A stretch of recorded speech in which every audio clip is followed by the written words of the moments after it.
शिल्पा और लीना दो बहनें थीं। शिल्पा सारे घरेलू कामों का बोझ उठाती थी और लीना दिन भर बैठी रहती।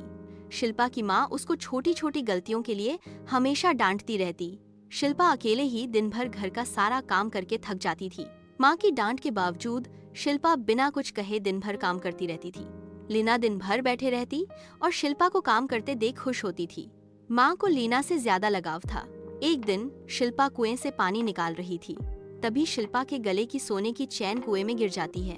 सोने की चैन के लिए माँ उसे डांटेगी, यह सोचकर शिल्पा डर गई। सोने की चैन निकालने के लिए उसने कुएं में उतरने का निर्णय लिया। सोने की चैन वापस पाने की कोशिश में वह कुएं में गिर जाती है। कुएं में गिरते ही शिल्पा एक जादुई बगीचे में पहुंच जाती है। शिल्पा बगीचे के चमकीले रंगों को देखते आगे बढ़ती रही।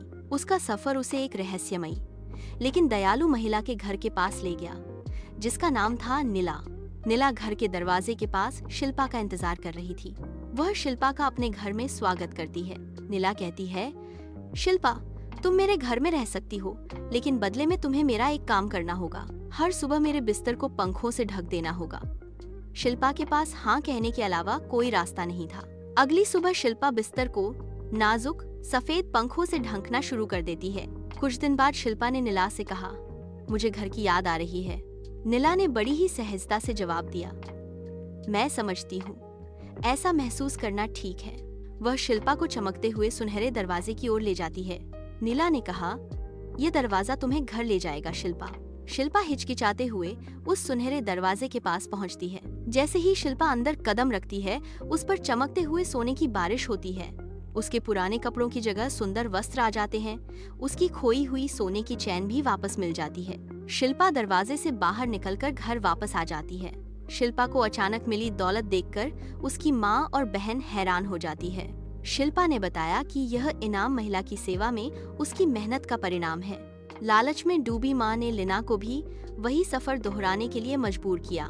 लीना ने जानबूझकर अपनी सोने की चैन कुएं में फेंकी और बिना किसी हिचकिचाहट के वह कुएं में कूद गई। शिल्पा की तरह लीना भी उसी बगीचे में पहुंचती है।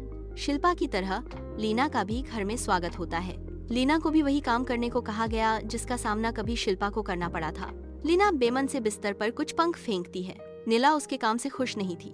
नीला ने निराश होकर कहा, अब तुम्हारे जाने का समय हो गया है लीना।